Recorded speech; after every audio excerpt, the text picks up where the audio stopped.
Salat dan salam semoga tercurah kepada putra hasanah kita baginda besar Muhammad sallallahu alaihi wasallam, dan juga semoga tercurah kepada keluarga beliau, para sahabat beliau, dan orang-orang istiqomah hingga akhir zaman. Semoga kita termasuk bagian dari orang-orang yang diberikan istiqomah hingga akhir zaman. Amin ya rabbal alamin. Hadirin yang semoga dirahmati Allah. Malam hari ini izinkan saya untuk mengisi waktu. Jangan sampai kalau sudah sekali kosong nanti kekosongan berikutnya kemudian tidak bisa kita ambil manfaat waktunya, karena waktu tidak bisa diputar kembali. Saya ingin menyampaikan tentang bagaimana fikul usrah, tentang wawasan kita terkait ilmu masalah keluarga. Kenapa ini penting? Karena memang dari pondasi inilah peradaban itu dibangun. Bagaimana penguatan kita kepada rumah tangga kita, sehingga dari rumah tangga yang baik, yang tentu ini juga adalah salah satu bentuk kesempurnaan Islam. Islam mengajarkan mulai dari hal yang dianggap paling kecil sampai hal yang paling besar, semuanya ada di dalam Islam.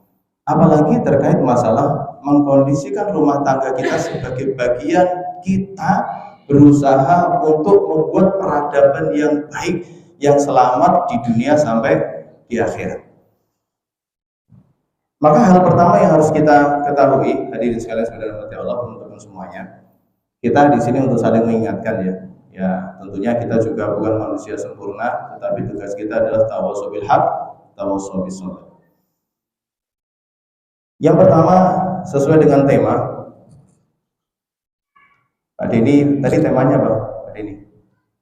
Oh, yang ngetik hafal nggak nih temanya, coba? Kesalahan-kesalahan yang sering dianggap biasa oleh para suami. Maka karena saya ngomong suami bukan laki-laki, maka konteksnya adalah sebagai kepala rumah tangga. Baik, kita mulai saja supaya ada poin yang bisa kita ambil bersama-sama. Yang pertama, kesalahan-kesalahan yang sering terjadi yang dianggap biasa oleh para suami. Yang pertama, ini paling besar ya. Kesalahan pertama, kehilangan tujuan dia diciptakan atau berperan sebagai seorang suami atau kepala rumah tangga. Ada yang bisa menyebutkan tujuan utama kita atau tugas utama kita sebagai kepala rumah tangga itu apa? Fadal. Saya nggak kenal saya aja ya. Udah, saya kenalan dulu, lupa saya. Oh iya, teman-teman, perkenalkan, saya narasumber baru ya. Saya dari perumahan dekat Jonggol, Pak. Perumahan Villa Surya Jaya namanya ya. Bapak kalau dari situ Tunggilis itu lurus sedikit belok kanan, Pak.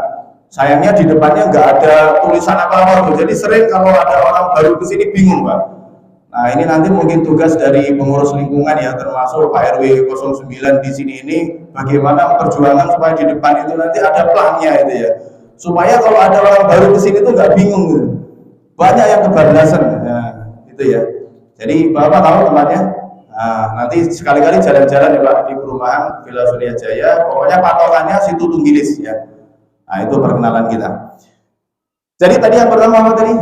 Peran dan tanggung jawab kita sebagai seorang suami yang sering dilupakan, yang kita hanya sibuk setiap hari sebagai suami tapi lupa dengan tugas yang utama ini. Ada yang mau menyebutkan?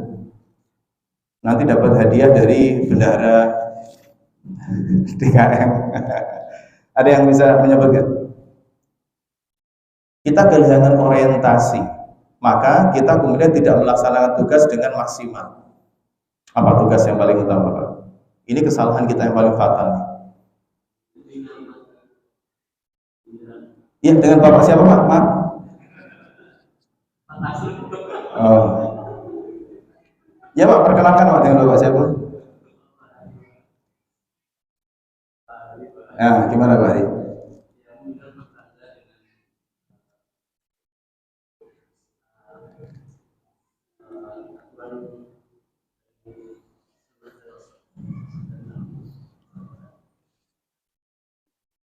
Baik, kita kasih nilai berapa, Pak Ari? Nilainya belum 100 ya.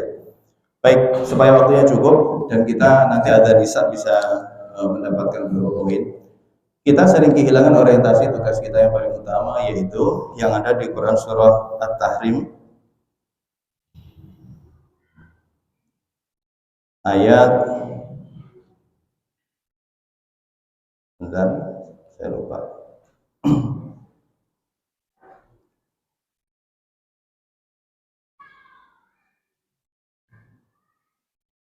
At-Tahrim ayat yang ke-66 ya, yang sering kita dengar, dan ini adalah orientasi yang sering kita lupa, dan ini adalah kesalahan fatal kita. A'udzubillahi minasyaitonirrajim. Ya ayyuhalladzina amanu qu anfusakum wa ahlikum naro wa quduhan nas wal hijarah 'alaiha malaikatun ghiladun syidadun la ya'sunallaha ma amarahum wa yaf'aluna ma yu'marun. Tugas utama kita para suami yang sering terlupakan adalah ku anfusakum wa ahlikum naro. Bagaimana kita bertugas untuk menjaga diri kita plus keluarga kita dari apa? Api neraka. Rata-rata kita selama ini dari mulai bangun tidur sampai mau tidur lagi itu yang ada di kepala kita fulus dan fulus lagi. Kita hanya bertugas sebagai mesin ATM. Seolah-olah kalau kita sudah mencari nafkah, kemudian tugas kita itu selesai. Yang penting kebutuhan rumah tangga tercukupi tok, tanpa kita punya tanggung jawab bagaimana mengkondisikan rumah tangga kita itu sesuai dengan tadi disampaikan Pak Hari ya Pak namanya ya Pak. Iya Pak Hari. Bagaimana mengkondisikan supaya rumah tangga kita itu mengikuti apa yang disyariatkan oleh Allah dan Rasulnya supaya selamat di dunia wal akhirah. Coba Pak kita ingat-ingat deh, bagaimana kewajiban kita untuk amar ma'ruf nahi mungkar di dalam rumah tangga kita. Sebelum kita amar ma'ruf nahi mungkar di luar, tentunya yang pertama adalah amar ma'ruf nahi mungkar di dalam rumah tangga kita. Maka masih lebih baik Pak, rumah tangga yang ada berantem-berantemnya dikit karena di sana ada amar ma'ruf nahi mungkar, daripada yang kelihatan tenang, kelihatan harmonis, tetapi mereka bersepakat di dalam pelanggaran syariat. Ada nggak rumah tangga yang kelihatan harmonis, tapi sebenarnya dia telah sepakat untuk melanggar syariat? Wah ada Pak. Saya kasih contoh ya. Ada suami istri akur, tapi mereka punya komitmen. Yang penting orang menilai rumah tangga kita kelihatan akur, nggak berantem, tapi ternyata punya komitmen. Apa komitmennya? Kalau kamu nggak mau saya komplain, kamu jangan komplain saya. Kalau saya lagi pengen keluar sama teman saya, kamu nggak usah atur-atur, nanti saya juga nggak atur-atur kamu. Jadi suami istri sepakat untuk berlaku maksiat. Bahkan sekali-kali mereka lupa, yuk nanti malam biar kelihatan akur kita keluar bareng, kita dugem bareng. Suami istri dugem bareng. Ada nggak? Ada. Kelihatannya akur, tapi tidak ada amar ma'ruf nahi mungkar. Sama-sama menjerumuskan diri mereka ke dalam neraka. Dan itu bukan kita tentunya, nggak boleh kita. Mendingan sesekali memang ada berantemnya, tetapi berantem dalam konteks saling mengingatkan tujuan utama kita itu berumah tangga di dunia, bersambung sampai di surga. Nah, rumah tangga kita itu loh Pak, begitu kita sudah akad, teman-teman semuanya di sini sudah akad dengan istrinya, istri atau para istri? Istri aja ya. Dengan istrinya, itu sudah langsung saat itu kita punya kewajiban yang mengikat mulai dari urusan dunia sampai dengan bersambung urusan akhirat, bahkan sampai ke keturunan kita. Makanya doanya itu loh Pak, Rabbana hablana min aswajina. Yang pertama aswajnya dulu Pak, pasangannya dulu. Rabbana hablana min aswajina wa dzurriyyatina qurrata ayun waj'alna lil muttaqina imama. Maka yang pertama, ternyata kalau kita pengen mendapatkan keluarga yang kita harapkan, sakinah mawaddah warahmah itu dimulai bukan ke anak dulu, tapi istri. Makanya dalam redaksi Al-Qur'annya disebutkan aswad dulu baru dzurriyyah. Yang sama-sama kita harapkan qurrata ayun, yaitu yang menyejukkan hati dan pandangan. Maka perempuan yang soleha itu, Pak, kalau Rasulullah ketika ditanya wanita soleha itu seperti apa ya Rasulullah? Wanita soleha itu yang qurrata ayun, bukan yang pintar. Ada perempuan yang pintar, tapi justru kehilangan rasa hormatnya kepada suami.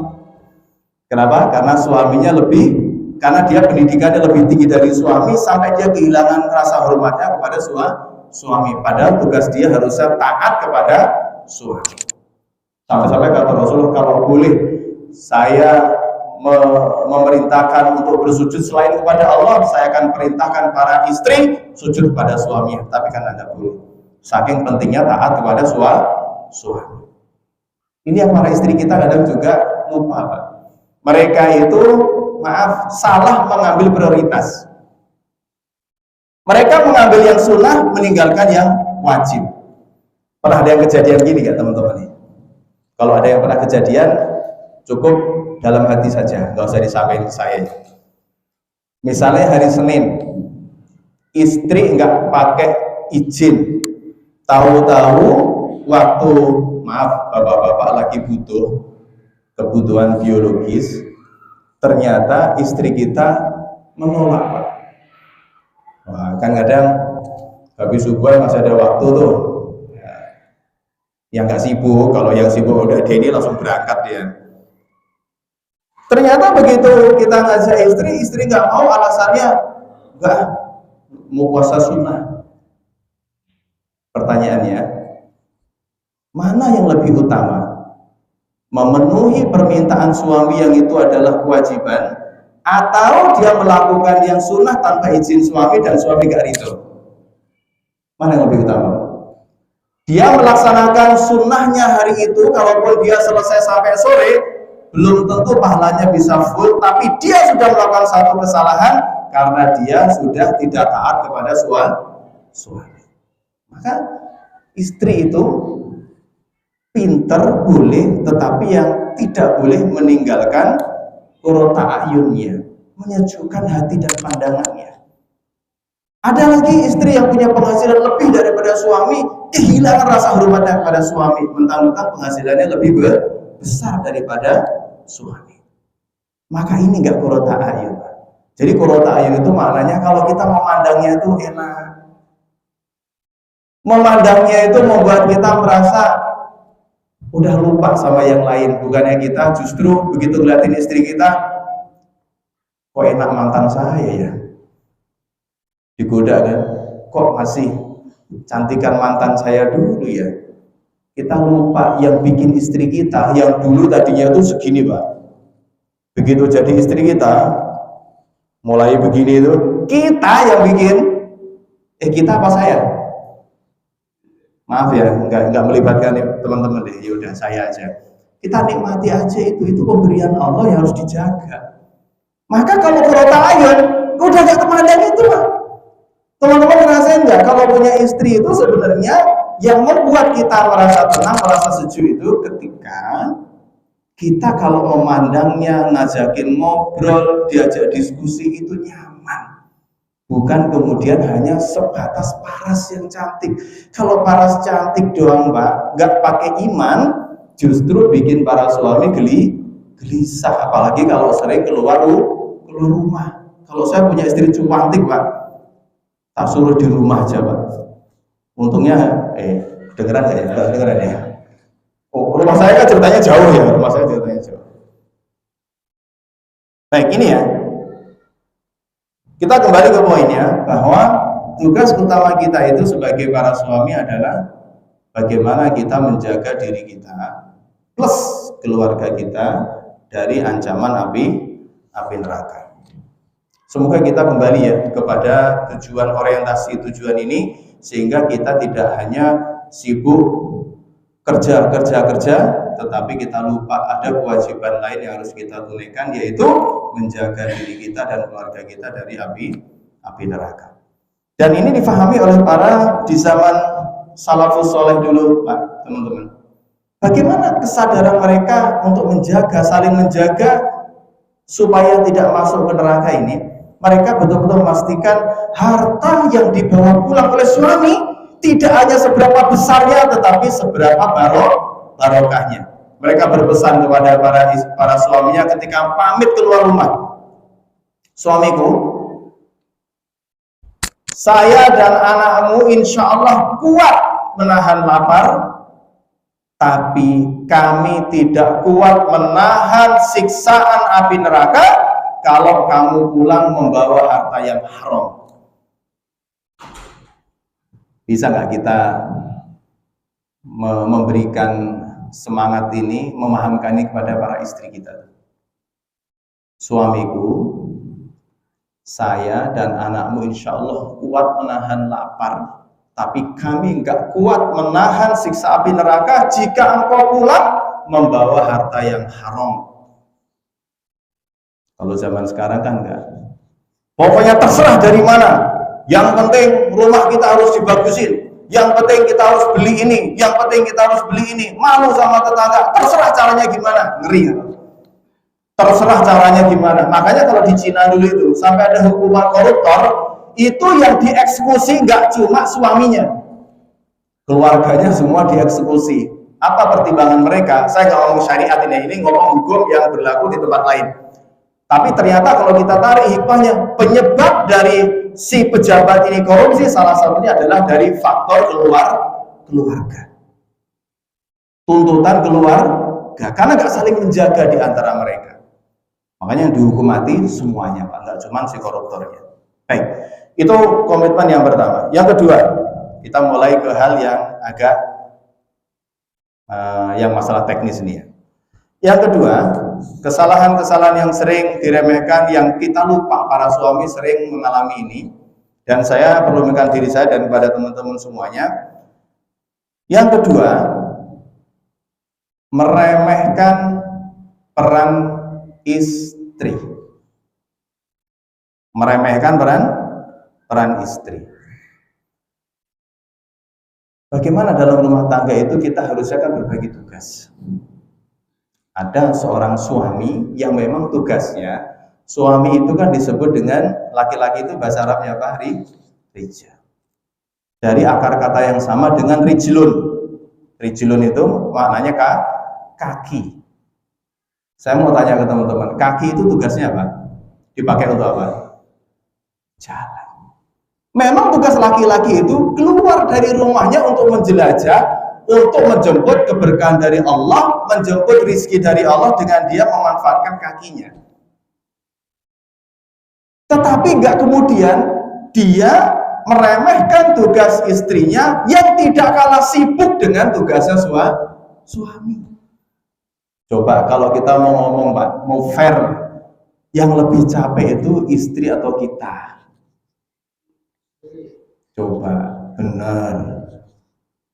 Wah, istrinya main TikTokan mulu kok. Mana yang lebih capek coba?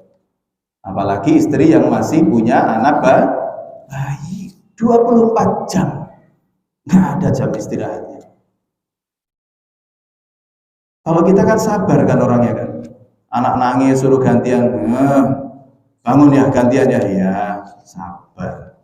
Kita sabar dalam tidurnya. Dia sabar untuk bangun mengurus anaknya, bukan anaknya, anak kita.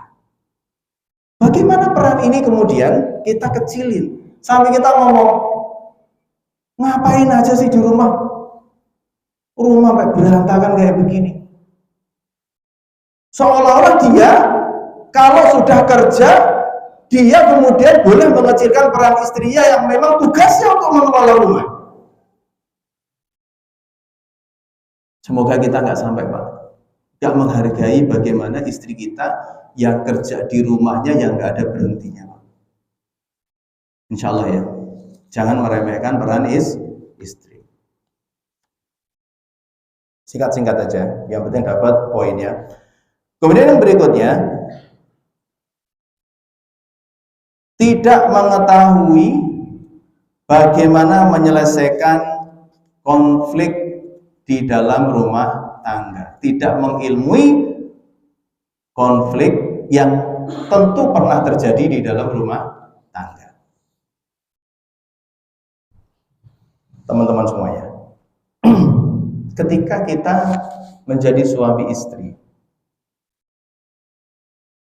apakah yang kita maksud keluarga sakinah mawaddah warahmah itu keluarga yang kemudian adem saja, nggak ada masalah, nggak pernah ada konflik, nggak pernah ada emosi, nggak pernah ada, saya nggak sampai ngomong piring terbang ya, nggak usah lah ya, nggak pernah ada kemarahan yang terjadi. Kalau itu yang kita bayangkan yang dimaksud keluarga sakinah mawaddah warahmah, berarti kita akan menilai Rasulullah juga tidak sakinah mawaddah warahmah. Karena Rasulullah pun pernah mengalami bagaimana Rasulullah pun juga pernah menghadapi istrinya yang marah.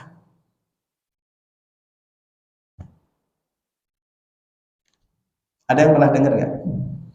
Kisah yang mana aja itu tentang bagaimana Rasulullah menghadapi kemarahan istrinya? Ada yang pernah dengar ya? Dengan Bapak siapa Pak Taslim itu ya? Nah, pernah dengar nggak Pak? Salah satu riwayat mungkin yang menunjukkan bagaimana kelihan Rasulullah di dalam menghadapi kemarahan istrinya. Ini boleh diminum ya Pak? Saya minum dulu Pak. Maaf ya, saya warnanya beda sendiri.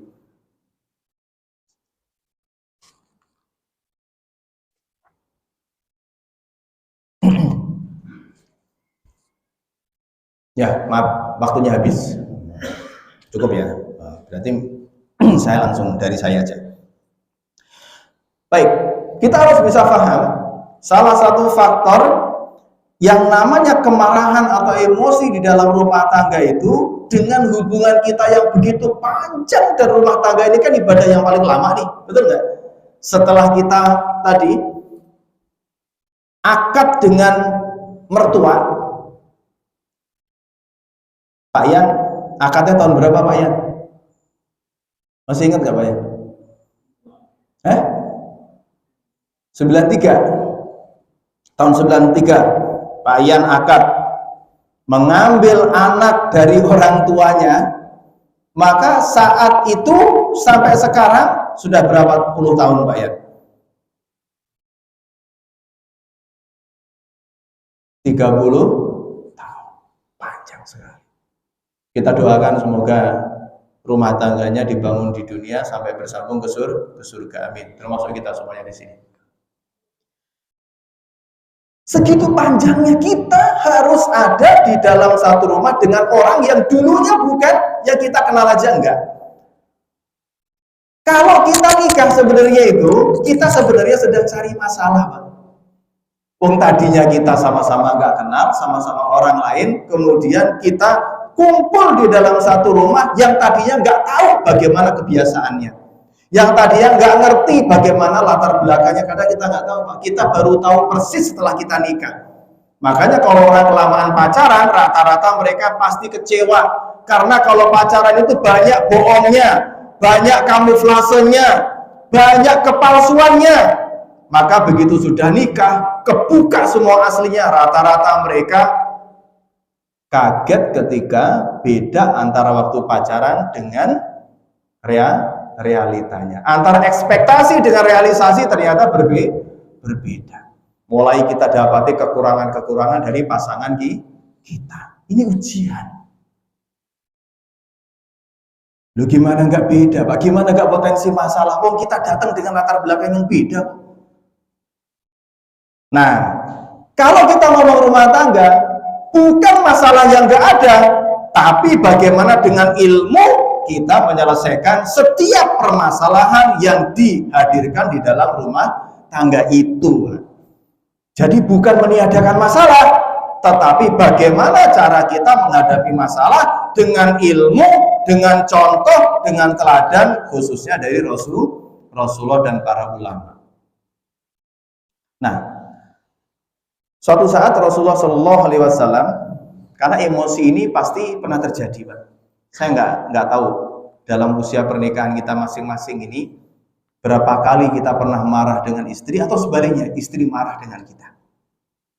Dan hati-hati, kalau kemudian kita nggak memahami bagaimana manajemen emosi ini, setan bisa menunggangi kemarahan itu sampai kita kehilangan kontrol, sampai kita kemudian laki-laki, suami mengucapkan kalimat yang akan kita sesali, sampai mengucapkan kalimat, saya ceraikan kamu, saya pulangkan kamu ke rumah orang tua. Padahal dia lupa juga, Pak. Kalau rumah orang tuanya si perempuan ini, mertuanya udah dijual, padahal lupa dipulangin kemana itu. Tapi coba kalau sampai kayak gini, Pak, yang ada orang setelah itu baru nyesel. Ada yang ngomong ke saya pernah nanya gini, Pak, apa iya sih, Pak, mosok cuma ngucapin kayak gitu aja rumah tangga saya harus pisah? Lah kamu apa nggak ingat waktu dulu cuma ngucapin begitu doang, saya terima nikah dan kawinnya Fulanah binti Fulan dengan mas kawin tersebut tunai, itu kan juga cuma begitu bahasanya. Setelah itu enak kan, anaknya orang yang dari kecil dikandung, digedein, dikasih pendidikan, udah gede kan, kita ambil, betul nggak? Kita ambil, kemudian kita punya hak terhadap perempuan itu dengan halal. Maka begitu pun dengan ketika kita mengucapkan kalimat saya ceraikan kamu, sah. Masih banyak yang kayak gini nggak paham, Pak. Gimana kita menjaga diri kita dan keluarga kita dari api neraka kalau hukum-hukum dasar aja kita nggak paham? Sampai ada yang nanya juga, Pak, saya tuh nggak tahu sudah berapa kali suami saya itu mengucapkan cerai kepada saya, Pak. Tapi sampai hari ini masih serumah. Bayangin. Apa yang terjadi dengan keluarga kayak begini, Pak? Kok sampai hukum-hukum dasar begini aja nggak paham? Gimana kita mau jaga diri kita dan keluarga kita dari neraka kalau tiap hari justru kita melakukan amal-amal yang menyebabkan kita terjerumus ke dalam neraka? Saya tanya ke teman-teman loh, dikasih kesempatan berapa kali sih kita ini untuk rujuk? 3 kali. Kan ada talak 1, talak 2, talak 3. Jangan tambah yang keempat, Pak. Talak pondok gitu ya. Talak 1, talak 2 itu namanya talak roj'i. Itu masih memungkinkan untuk rujuk. Tapi kalau sudah talak ketiga, Pak, itu sudah berat. Itu talak bain namanya. Kemungkinan untuk bisa rujuknya itu berat karena nah ini juga masih banyak, takutnya banyak belum paham kita ya. Talak 1 itu kalau dia mengucapkan kalimat cerai, walaupun dia langsung ngomong 3, saya lebih mengambil pendapat ini ya, walaupun ada yang berbeda pendapat. Kalau dia mengucapkan langsung, saya langsung ceraikan kamu dengan talak 3. Kalau saya lebih mengambil pendapat tetap itu hitungannya talak 1, karena talak 1, 2, 3 itu harus berbeda waktunya. Kenapa begitu, Pak? Seperti teman-teman di perusahaan nih. Bapak yang di sono, Pak Alko namanya, Pak ya. Kayak dulu teman saya tuh, saya masih kenal. Kan kalau di perusahaan kita ada namanya SP1, betul nggak, Pak? Masih dikasih kesempatan memperbaiki. Nanti dalam perjalanan bagaimana? Ternyata melanggar lagi. Kasih SP2. Begitupun dengan masalah talak ini. Maka ketika talak 1 itu jatuh, dia ada kasih kesempatan sampai berapa kali masa haid atau masa suci? Berapa? Saya kasih contekan. Berapa kali? Berapa? Sampai dengan 3 kali masa khuru atau masa, ini diartikan masa suci atau masa haidnya. Intinya dikasih kesempatan 3 kali masa haid. Itu untuk mikir, Pak. Oh ternyata kalau kita cerai nggak enak ya.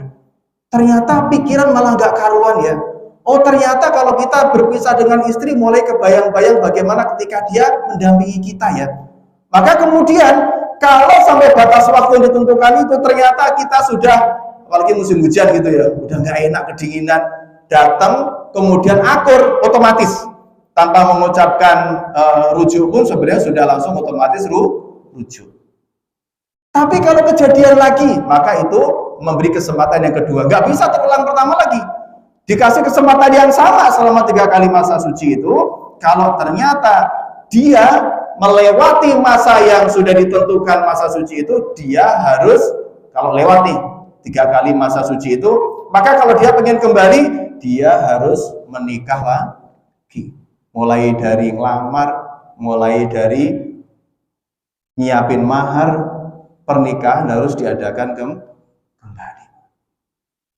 Kalau sudah yang ketiga, biasanya berat karena dia syaratnya harus menikah dengan orang lain dengan pernikahan asli, bukan pernikahan settingan. Nggak bisa. Ini kamu nikahi istri saya, awas ya, jangan diapa-apain.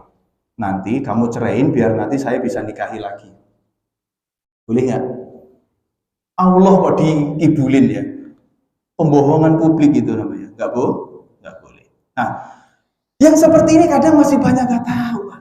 Sampai kemudian ditabrak-tabrak aturan kayak gini. Bayangin, Pak, kalau seandainya dia sudah jatuh, sebenarnya sudah talak itu udah talak ke melebihi talak 3 tuh. Tapi mereka masih bercampur dalam satu keluarga. Apa yang terjadi dalam keluarga itu? Setiap hari hitungannya ya zina. Mereka sudah bukan suami istri dalam pandangan syariat. Bagaimana kayak begini kita masih belum memahami, dan kita katanya mau menjaga diri kita dan keluarga kita dari api neraka. Jadi itu bahaya sekali teman-teman. Apalagi yang paling mengerikan, teman-teman nyimak berita kemarin enggak tuh ya, yang di Cikarang apa di Kerawang tuh, Cikarang ya, yang ada suami membunuh istrinya gara-gara emosi. Ada yang kerja di daerah Cikarang nggak nih? Ramai beritanya tuh. Baru kemarin tuh, belum lama. Setelah membunuh baru menyesal. Motifnya apa? Emosi. Emosi nggak ketahan, terjadi KDRT-nya berlebihan, sampai kemudian terjadi pembunuhan. Nggak cuma masalah cerai, Pak, pembunuhan. Punya anak 2 masih kecil. Makanya emosi itu harus kita pahami dan kita harus bisa mengontrol. Kalau orang ngomong nyesel, semua penyesalan itu pasti di mana? Di belakang. Maka sebelum menyesal, belajar supaya ada ilmunya. Orang-orang kafir itu, Pak, mereka kalau nanti di neraka nyesel. Tapi bisa nggak menolong penyesalannya? Ya enggak lah, udah terlanjur. Nah, kita jangan sampai menyesal. Nah, emosi itu berulang terjadi dalam rumah tangga kita. Jangan sampai emosi kalau kita nggak ilmui bagaimana cara penanganannya, bagaimana kita menyelesaikan masalah dalam rumah tangga, akan dimanfaatkan syaitan untuk memisahkan suami dari istri atau istri dari suami. Itu peluang paling besar adalah dari kemarahan.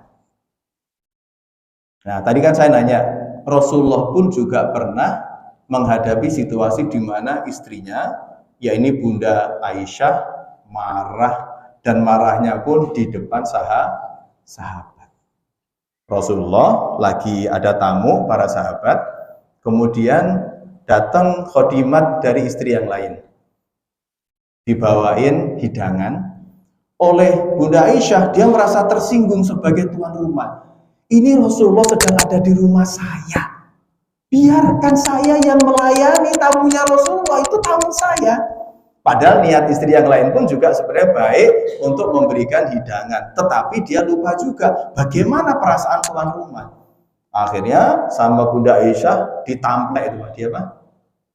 Di apa sih namanya? Semoga ngerti ya maksudnya ya. Sampai hidangan itu jatuh di depan tamu, dan khodimatnya kemudian pulang ya dengan Aisyah dengan kemarahannya itu. Kira-kira yang teman-teman bayangin bagaimana respon Rasulullah dengan sikapnya Bunda Aisyah itu? Bagaimana Pak? Kamu ini, saya ini Rasul, bikin malu, istri macam apa? Apa begitu? Gak mungkin. Pasti saya tuh yakin teman-teman gak mungkin pasti bayangin Rasulullah ngomong kayak gitu. Rasulullah kira-kira gimana Pak menyikapi kemarahan atau kecemburuan Bunda Aisyah ini? Hah? Rasulullah Shallallahu Alaihi Wasallam dengan kemuliaan akhlaknya memberikan contoh kepada kita. Ternyata Rasulullah itu hanya mengatakan gharrat umukum. Maklum ya, ibu kalian, kan ibu kalian itu maksudnya semua ummul mukminin itu istri Rasulullah itu kan sebutannya ummul mukminin, ibunya orang-orang beriman, umatnya Rasulullah itu. Gharrat umukum, ibu kalian sedang cemburu, maklum ya. Kemudian dengan Rasulullah mampu bersikap seindah itu akhlaknya, yang malah salting siapa coba?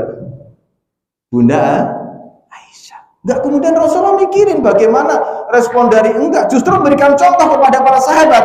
Kalian kalau istrinya marah, enggak usah kemudian juga melakukan hal yang sama. Itu juga pelajaran bagi para sahabat yang lain. Gharat umukum, maklum ya, ibu kalian sedang cemburu. Akhirnya setelah Aisyah kemarahannya selesai, baru dinasihatin. Akhirnya Bunda Aisyah minta maaf, dengan sikapnya itu malu. Kemudian Rasulullah memberikan nasihat setelah Bunda Aisyah reda marahnya. Di kasus yang lain, ini kisah ini sangat terkenal, pasti teman-teman sudah sering dengar. Bagaimana ketika orang Badui masuk masjid kemudian kencing, betul? Sering dengar kan? Bayangin Pak, kita lagi ngumpul begini misalnya, tahu-tahu ada orang Badui dia belum ngerti kan? Dan dia juga nggak tahu Rasulullah yang mana itu, nggak tahu, nggak kayak sekarang. Jangankan Rasulullah, kita ngetik Taslim aja keluar kok, Facebooknya keluarnya. Jadi kita tahu yang namanya Pak Taslim itu ini gitu ya. Zaman dulu kan orang cuma pernah dengar nama Muhammad, tapi belum tahu orangnya yang mana. Begitu dia datang, kan dia juga nggak tahu kalau itu masjid, namanya dia orang Badui, belum tahu Islam. Dia masuk kencing. Umar udah langsung marah karena menodai kesucian masjid. Nggak salah juga sebenarnya, tetapi karena ada Rasulullah, apa yang Rasulullah katakan? Jangan Umar, biarkan dia selesaikan kencingnya. Saya mau tanya teman-teman, kalau orang kencing Pak, orang kencing sudah terlanjur kencing, terus di stop, dimarahin, bisa nggak? Bisa nggak? Emang keran bisa kita tutup langsung? Kira-kira bisa nggak? Yang ada kencingnya yang tadinya satu titik bisa ngewer-ngewer kemana-mana. Maaf ya, bahasa ngewer-ngewer itu bahasa apa ya? Bisa kemana-mana tuh kencingnya tuh. Nah, tapi ternyata Rasulullah dengan kebijaksanaannya biarkan. Kalau dia mengencingi satu titik itu yang nanti akan kita bersihkan. Tapi sisi yang lain, hardikan kita, kemarahan kita itu justru akan membuat hati orang Badui yang belum kenal Islam ini akan semakin jauh dari Islam. Menunjukkan betapa mulianya akhlak Rasulullah, bagaimana beliau berusaha untuk mengendalikan emosinya. Sebagaimana juga pernah diberikan nasihat oleh salah satu sahabat yang terkenal keromantisannya dalam rumah tangga, yaitu Abu Darda dan Ummu Darda. Beliau saling berpesan. Kata Abu Darda, kalau aku sedang menjadi api, jadilah kamu air. Begitu pun sebaliknya, kalau kamu sedang menjadi api, aku akan menjadi air. Api tidak selalu bisa mengalahkan, justru airlah yang bisa mengalahkan. Ketenangan kita, kesabaran kita dalam menghadapi emosi yang mungkin terjadi di antara salah satu pasangan, baik suami atau istri, sebagaimana Abu Darda ini, maka ayo ini kita terapkan, Pak. Kalau istri kita lagi marah, orang sedang marah seperti orang kencing tadi itu. Kalau dia marah, kemudian kita timpali dengan kemarahan, yang ada volumenya makin gede atau makin kecil? Makin besar, Pak. Sampai-sampai kalau pasangan suami istri yang sedang berantem itu sama-sama, ini ada rekamannya ya, bahasanya nggak enak, sama-sama budek, sama-sama budek. Kenapa? Buktinya kalau orang lagi berantem untuk suami istri itu, ngomong apa tadi? Ngomong lagi, ulangin lagi. Berarti Bu nggak dengar kan dia? Padahal ngomongnya dekat itu, Pak. Padahal ngomongnya dekat tuh di samping dia tuh, atau di depan dia. Ngomong apa tadi? Ulangin lagi. Minta diulangi. Kalau diulangi lagi, kira-kira gimana? Masih bisa ngulangin nggak? Coba kalau misalnya orang kita memahami seperti Rasulullah membiarkan orang yang kencing tadi itu.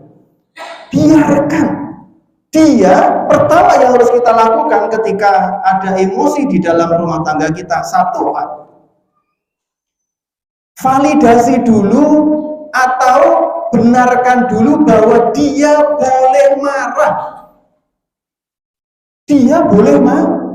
Jangan seolah-olah dia kita larang untuk mempunyai amarah. Namanya manusia, dia juga punya alasan untuk marah. Kenapa? Kita ini harus sadar, tidak ada suami yang sempurna, tidak ada istri yang sempurna, masing-masing punya kekurangan. Sehingga dengan kekurangan ini kita sama-sama maklum. Kadang kita nggak bisa memberikan hal yang diinginkan oleh suami apa istri, atau istri nggak bisa memberikan apa yang kita mau sebagai suami. Sama-sama maklumin karena kita ini manusia yang sama-sama tidak sempurna. Itu dulu. Maka kalau dia marah, ya sudah, biarkan dia luapkan amarahnya. Kalau sudah selesai, wong marah itu nggak bisa tahan lama kok, Pak. Saya sebelum saya tutup ya, coba saya mau ngecek teman-teman. Ada nggak yang bisa marah sampai sejam gitu misalnya? Coba saya tes, ada nggak yang berani marah sejam? Ada nggak yang bisa sejam bertahan marah itu? Marah itu capek, Pak. Marah itu lelah, karena marah itu butuh energi yang besar. Makanya orang marah itu nggak kuat lama, biarin aja sampai selesai.